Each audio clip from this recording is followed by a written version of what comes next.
Elimination algorithm आज का topic ये है। इसमें देखते हैं कि हम किसी इक्वेशन को सॉल्व करने के लिए एलिमिनेशन का मेथड कैसे यूज कर सकते हैं, एलिमिनेशन होती क्या है और किस किस तरह यूज की जा सकती है।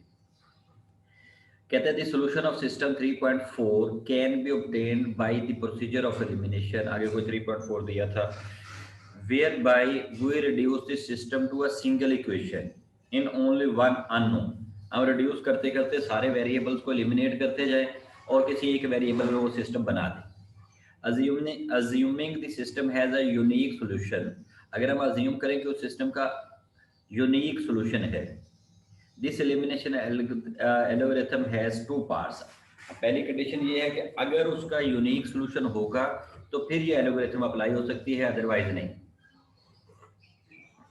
कहते हैं the input consist of two non degenerate linear equations L1 and L2 in two unknowns with the unique solution. कहते हैं सिस्टम में दो इक्वेशंस दी हैं, जिसे हम एक को L1 कह रहे हैं, एक को L2 कह रहे हैं, नॉन डिजनरेट है। अब क्या करना है, पार्ट वन में हम forward elimination multiply each equation. अभी हम जस्ट थ्योरी पढ़ रहे हैं, एग्जांपल आएगी वहां से क्वेश्चन सॉल्व करेंगे। multiply each equation by a constant so that the resulting coefficients of one unknown are negatives of each other, and then add the two equations to obtain a new equation L that has only one unknown। हम इस तरह किसी number से multiply करते हैं कि उसके सारे एक इक्वेशन के अगेंस्ट जो दूसरे में वेरिएबल्स हों उनके सिंबल्स जो हैं वो अल्टरनेटिंग सिंबल्स आ जाएंगे। या उसने नेगेटिव लिखी हुई है, अब सिंपली कह दें कि नेगेटिव आ जाए। अगर ऊपर पॉजिटिव दी हुई थी तो दूसरे की नेगेटिव आ जाए। मैं अल्टरनेटिंग सिंबल कह देता हूँ। दूसरा है backward substitution, solve for the unknown in the new equation L which contains only one unknown, substitute this value of unknown into one of the original equation and then solve to obtain the value of other unknowns। आपने reduce करते करते एक equation पे पहुंच गए, अब उसकी value backward करते हुए सेकंड इक्वेशन में पुट करें, थर्ड में करें, जितने भी नंबर दिए हुए हैं अब लास्ट इक्वेशन तक ले जाए, वो आपके सोल्यूशन आ जाएंगे। अभी इक्वेशन सॉल्व करते हैं तो ज्यादा क्लियर हो जाएगा। एग्जांपल दी हुई है unique case, solve the system. L1 दिया है 2x minus 3y is equal to -8 के, L2 दिया है 3x plus 4y is equal to 5 के। The unknown x is eliminated from the equation by formatting the new equation। अब आपके पास दो option थे, आप x को एलिमिनेट कर दें, आप y को एलिमिनेट कर दें। यहाँ से अगर मैं देखता हूँ तो मेरे पास x को एलिमिनेट करने के लिए मुझे क्या करना पड़ेगा, इस इक्वेशन को 3 से मल्टीप्लाई कर देता हूँ, इस इक्वेशन को 2 से मल्टीप्लाई कर देता हूँ। यहाँ पे उसने कहा था कि ऐड करना है तो मैं किसी एक इक्वेशन को नेगेटिव नंबर से मल्टीप्लाई कर देता हूँ, किसी एक को नेगेटिव से, मतलब मुझे इसको 6 बनाना है, इस इक्वेशन को भी इस इक्वेशन को भी, तो मैं फर्स्ट इक्वेशन को 3 से मल्टीप्लाई करता हूँ, इसको 2 से मल्टीप्लाई करता हूँ, एक इक्वेशन को मल्टीप्लाई करते हुए नेगेटिव नंबर से कर देता हूँ। अब जैसे फॉर एग्जांपल इसने कहा है that is we multiply L1 by -3 and L2 by 2 and add the resulting equation as follow.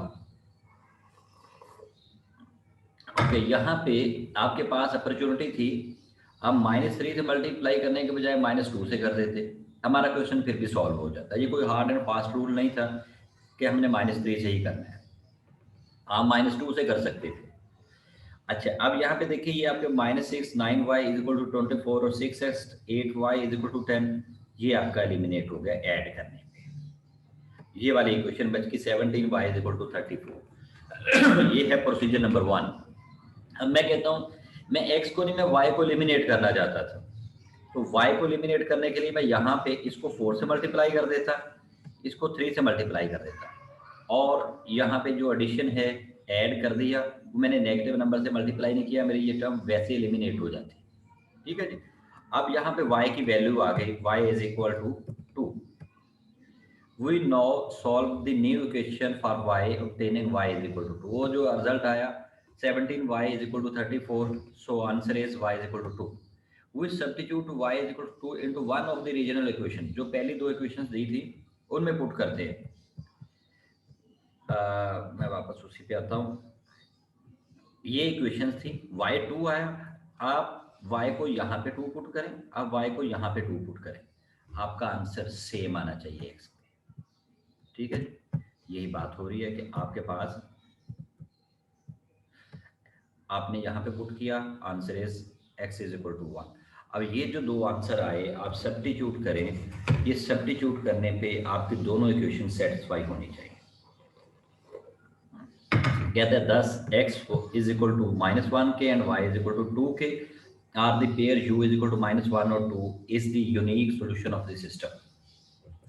The unique solution is expected because, अब इन दोनों में 2/3 नॉट इज इक्वल टू -3/4, इन दोनों के जो कोफिशिएंट्स हमने लिए थे, मैं a1 a2 की फॉर्म में लिख देता हूँ, a1 ओवर a2 जो इससे पहले हम कर रहे थे, not equal to b1 b2।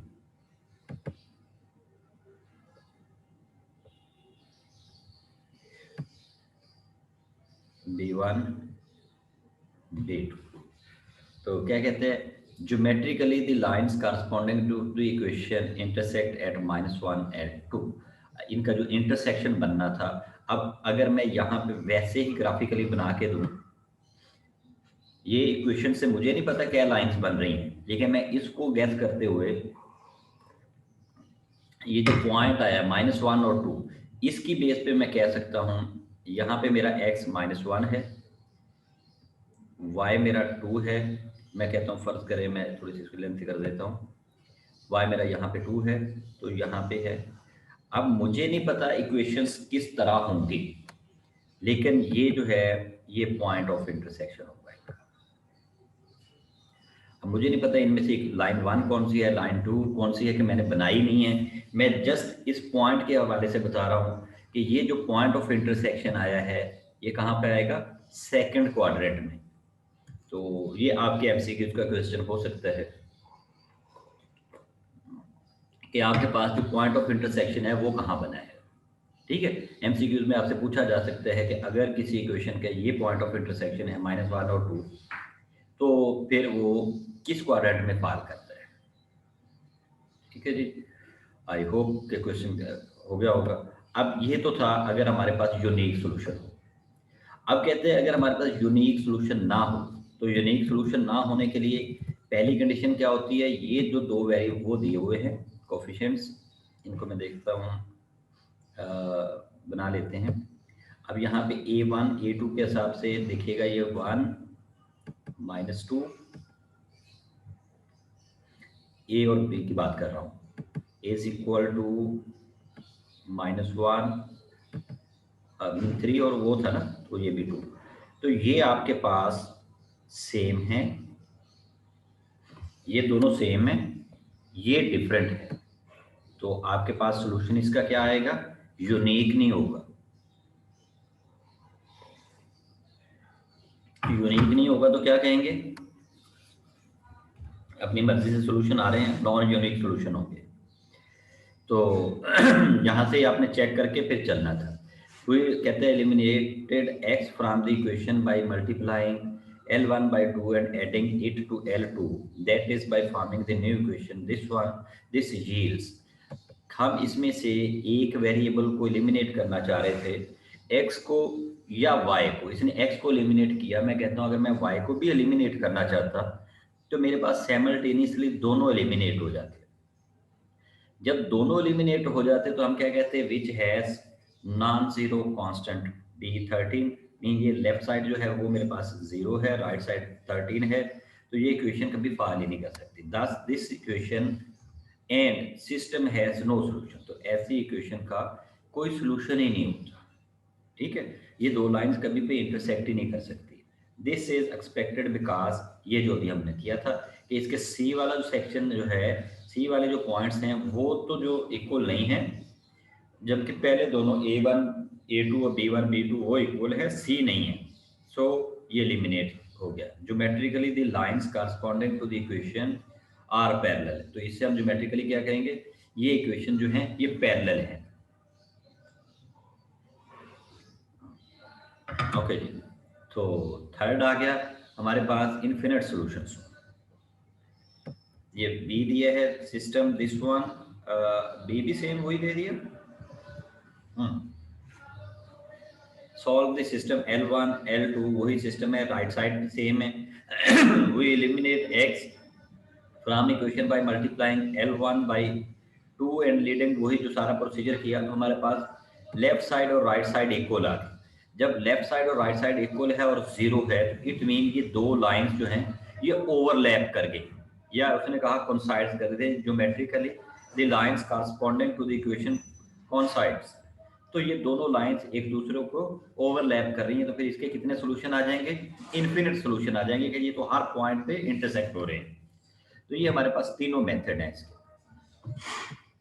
अच्छा, तो कहते हैं इस टाइप की इक्वेशन जब होती है तो इसका हम क्या करते हैं, किसी एक वेरिएबल को वैल्यू दे देते हैं। To find the general solution let y is equal to a, मैं यहाँ पे a दे देता हूँ and substitute into L1 to obtain, put किया तो x की वैल्यू आ गई। अब यहाँ पे ये हमारा पेयर आया u is equal to 3a + 4, a। आपके पास a की जितनी वैल्यूज लेते जाएंगे इसके रिजल्ट्स आते जाएंगे। इस a को हम कहते हैं पैरामीटर। ठीक है जी, पैरामीटर इन एन स्केल। तो ये जो आंसर हैं ये इन्फिनिट आंसर देता है कि जितने ए के आंसर होंगे, जितनी ए के सब्स्टिट्यूशन होंगे, उतने आंसर आते जाएंगे।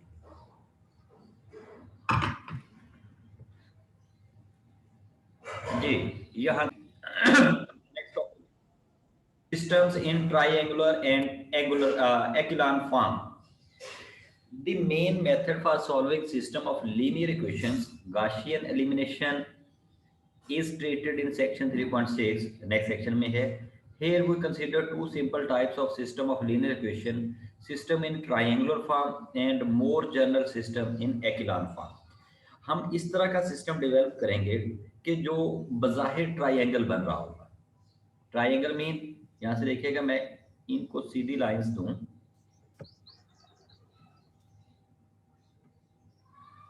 तो ये डायगोनली हमारे पास ट्राइंगल ट्राइंगल, तो ये हमारे पास सिस्टम जो है ये ट्राइंगुलर फॉर्म है कि हर एक में एक एक वेरिएबल कम होता जाए और लास्ट पे 1 बन जाए।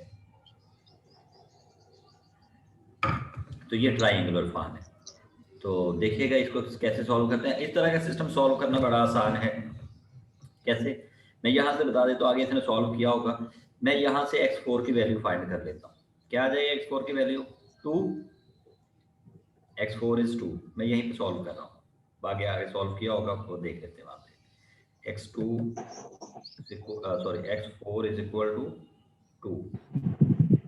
ये 2 यहाँ पुट करें, x3 क्या आ जाएगा? x3 आ जाएगा, ये 2 इधर आया 5/7। अब फिर ये x3 और x4 यहाँ पुट कर दें, कुछ सर्टन आंसर आ जाएगा सिंप्लीफाई करने पे।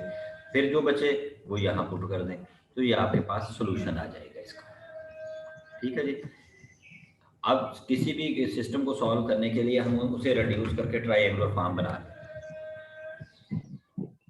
तो यहाँ पे उसने दिखा हुआ है सारा वही जो प्रोसीजर भी मैं उधर कर रहा था। First solve the last equation, ये सारी वही बातें लिखी हुई है जो मैं उधर बोल आया हूँ। पहले आपने लास्ट इक्वेशन सॉल्व की, x4 मैं उलट लिखा था, क्या था सिस्टम में? हाँ यस, यहाँ पे ये 8 था तो 4 आ जाता आंसर। ठीक है, ये 4 आना था, वो 4 यहाँ पुट किया और 1 आ गया। सेम इसी तरह आपने सारी इक्वेशन सॉल्व की, ये आपके पास आंसर आ गया। x4 का 4 बैकवर्ड सब्स्टिट्यूशन करते जाएं, आपके पास वो सारे आंसर आ जाएंगे। और ये जो सॉल्यूशन है ये यूनिक। माइक जी। नेक्स्ट है, ये आपको एक इक्वेशन दी है, इस इक्वेशन की बैकवर्ड सब्स्टिट्यूशन कर दें, सेम वही आ जाएगा। नेक्स्ट है echelon form, pivot and free elements, free variable. ये आपके एमसीक्यू पे क्वेश्चन भी होंगे। The following system of linear equation is said to be echelon form. इसको हम एकिलॉन फॉर्म कह रहे हैं कैसे, किस वजह से कि हमारे पास, अच्छा चले इसी के पहले देख लेते हैं। ये कहते हैं that is no equation is degenerate and the leading unknown is each in each equation other than the first is to the right of the leading unknown in the preceding equation. The leading unknown in the system x1, 2, 3 are called pivot element variables and the other known are free variables. अब मैं यहाँ से आपको explain कर देता हूँ. ये variable और ये वेरिएबल इनको हम कहते हैं लीडिंग वेरिएबल्स. वो जो लीडिंग वेरिएबल्स हैं इनको हम कहते हैं पिवट एलिमेंट या पिवट वेरिएबल्स. ठीक है जी. अब इसमें x1 था तो नेक्स्ट में x2 भी हो सकता था, तो फिर x2 लीडिंग हो जाता. यहाँ पे उसने एक नंबर और आगे ले गया, x3 x4. यहाँ पे x4 ना होता, x5 आ जाता, तो ये भी लीडिंग होता.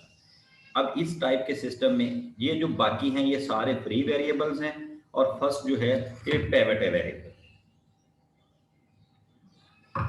और ये जो फॉर्म है जिसमें इस तरह के एलिमेंट दिए होंगे उसको एकिलान फॉर्म कहेंगे. अच्छा, हो सकता है स्पेलिंग में आप एचिलान बोल रहे हो, नजर आ रहा हो, तो बरल मैंने इसको एकिलान फॉर्म पढ़ा है, मैं एकिलान कहता हूँ. एचिलान कह सकते हैं, तो इट्स ओके, आप चेक कर लेना इसकी pronunciation. Generally speaking, the echelon system or a system in echelon form has the following form. उसमें कहता है जी इस टाइप के रिजल्ट होंगे. तो देखें क्या है, a11x ये हमारे पास कोई nth ऑर्डर इक्वेशन है. नेक्स्ट में हम 2 से शुरू कर रहे हैं और सेम इसी तरह हम rj से. हमारे पास हर एक में एक एक नंबर कम होता जाएगा. तो ये इसकी जनरल फॉर्म दी है. वेयर यहाँ पे लिखा हुआ है 1 लेस देन j2. मैं यहाँ से बता रहा हूँ, ये 1, ये j2 और ये jr. where 1 less than j2 less than jr and a11 2 j2 j3 are not 0. ये जो लीडिंग ऑर्डर के हैं ये 0 नहीं होंगे. इनके ये जो कोफिशिएंट्स हैं ये 0 नहीं होंगे. अगर ये 0 हो गया तो हमारा पिवट एलिमेंट खत्म हो गया. दी पिवट वेरिएबल्स आर, अब इसके मुताबिक क्या है पिवट एलिमेंट, ये x1 xj2 और xjr ये पिवट एलिमेंट्स हैं और बाकी सारे जो हैं वो इसमें फ्री वेरिएबल्स हैं. The solution set of any echelon system is described in the following theorem. Theorem देखिएगा ये क्या है.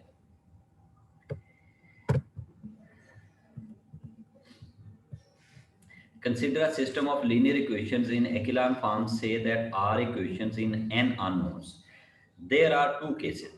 r is equal to n. या तो number of variables और number of equations जो है वो equal होंगे. पहला case. That is, there are as many equations as unknowns. Triangular form होगी.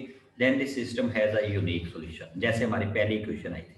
अगर हमारे पास number of variables और number of equations equal हुआ तो फिर उसका यूनिक सॉल्यूशन होगा, वो ट्रायंगुलर फॉर्म बनेगी जैसे पहले दिया था.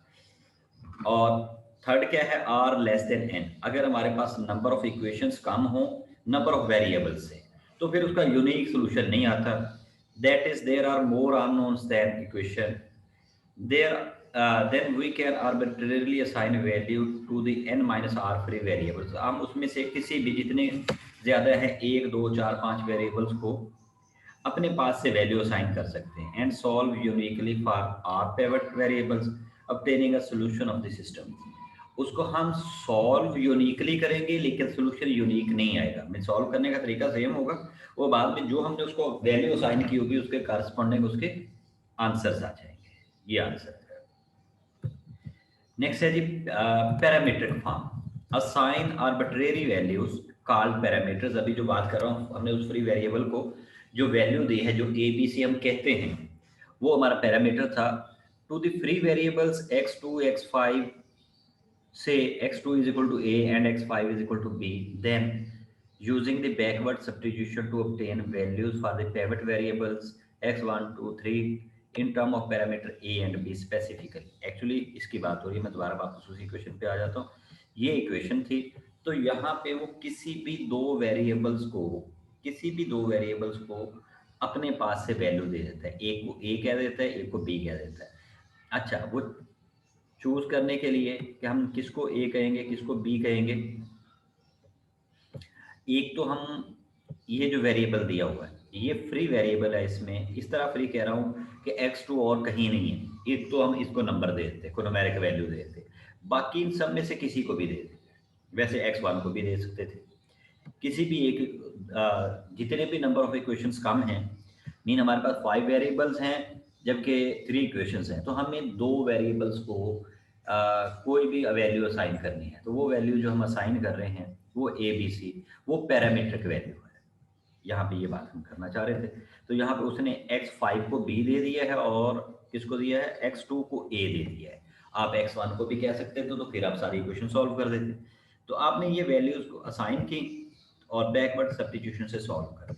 अब यहाँ पे ये रिजल्ट जो है ये इसका सोल्यूशन यूनिक है, लेकिन आगे a को b को जितने हम वैल्यूज देते जाएं वो जो सोल्यूशन होंगे वो इन्फिनिट होंगे। ए बी की वैल्यू के कारस्पॉन्डिंग जितने आंसर आएंगे उन्हें हम कहेंगे इन्फिनिट सॉल्यूशंस आते हैं इसके। जी नेक्स्ट दिया है फ्री वेरिएबल फॉर्म, पहली थी पैरामीट्रिक फॉर्म, अब पैरामीट्रिक फॉर्म पे जाए फ्री वेरिएबल फॉर्म। क्या करें, use back substitution, backward word use करना चाहिए, backward substitution to solve for the payment variables x1 3 and 4 directly in terms of free variable x2 and 5। हम उनकी form में बैकवर्ड सब्स्टिट्यूशन से सॉल्व करते हैं। That is the last equation gives x4 is equal to 2 minus x5 आ जाएगा, x3 आ जाएगा 1 minus this 1 और x1 आ गया। हमने तीनों पेवट एलिमेंट्स के फॉर्म में, तीनों पेवट एलिमेंट्स के फॉर्म में ये आंसर फाइंड कर दिए। तो हमारा अब ये आंसर आया फ्री वेरिएबल की फॉर्म में। पहले आई थी पैरामीट्रिक फॉर्म, ये आई फ्री वेरिएबल फॉर्म। ठीक है जी। कहते हैं we emphasize that there is no difference between the above two forms of a general solution and the use of one or the other to represent the general solution is simply a matter of taste। आप क्या करना चाहते हैं आपकी मर्जी है। आप x1 2 3 ये जो आपने फ्री वेरिएबल्स लिए हैं, x2 आपका फ्री वेरिएबल था, x5 फ्री वेरिएबल था, आप इनको न्यूमेरिक वैल्यू देना चाहते हैं तो abc पैरामीट्रिक वैल्यू देना चाहते हैं तो आपकी मर्जी है, अदरवाइज कहते हैं ये दोनों सेम चीजें हैं। ठीक है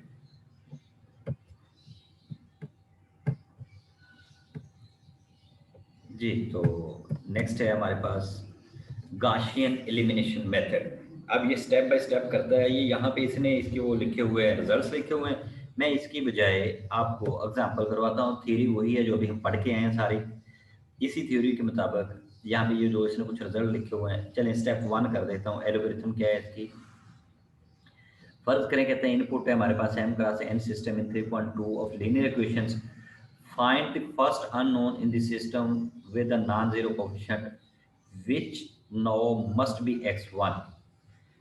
ओके अब हमने x1 से शुरू करना है। Arrange so that a11 not is equal to 0, that is if necessary interchange equations so that the first unknown x1 appears with a non-zero coefficient in the first equation। use a11 as a pivot to eliminate x1 from all equations except first one। आगे ये लिखा हुआ है, मैं इसकी example करवाता हूँ आपको। ये सारा प्रोसीजर उसी से देख लें, एग्जांपल करते हैं उसमें ये आंसर आ जाएगा। फर्ज करें कहते हैं जी ये हमारे पास क्वेश्चन दिया हुआ है L1 L2 L3 तीन इक्वेशंस दी हुई हैं। गाशियन एलिमिनेशन मेथड से हम सॉल्व कर रहे हैं। हम चाहते ये हैं, ये जो दिया है x y और z, पार्ट ए में क्या करना है, वो use the coefficient 1 of x in the first equation L1 as a pivot in order to eliminate x from the second equation L2 and from the third equation L3। This is accomplished as follows। क्या करें, multiply equation L1 by 2 minus 2 and add it to L2 that is replace 2। ये जो है ये जो हम result लिख रहे हैं, ठीक है। यहाँ पे ये लाइन की बात हो रही है, चले फिलहाल मैं इसी से बता देता हूँ, अदरवाइज हमने मैट्रिसेस में इसको सॉल्व करना है उसे बता देता हूँ। यहाँ पे x1 है, ये एलिमिनेट करने के लिए क्या करना पड़ेगा, -2 से मल्टीप्लाई, ये किससे मल्टीप्लाई करने पड़ेगा 3 से, और एड अप कर दें। यहाँ पे देखिए आपके पास दोनों इक्वेशन में से पहली इक्वेशन आपने बनाई -2x plus -6x -4z is equal to -12। ये पहली हमारी एज इट इज है। अब दूसरी इक्वेशन में से हमने x एलिमिनेट कर दिया, सेम इसी तरह थर्ड इक्वेशन से एलिमिनेट कर दिया। अब फर्दर क्या करें, हमारे पास सिस्टम क्या बन गया, ये वाला। अब इस सिस्टम में हमने नेक्स्ट क्या करना है, next we use the coefficient 2 of y in new second equation. ये जो है ये हमें इसको आप पिवट एलिमेंट कहेंगे, इस इक्वेशन में से as a pivot in order to eliminate y from the new third equation L3। अब हमने ये एलिमिनेट करना है इसको यूज करते हुए, तो क्या करेंगे यहाँ पे उसने लिखा है मल्टीप्लाइंग, ये मल्टीप्लायर क्या बन गया हमारा 3/2।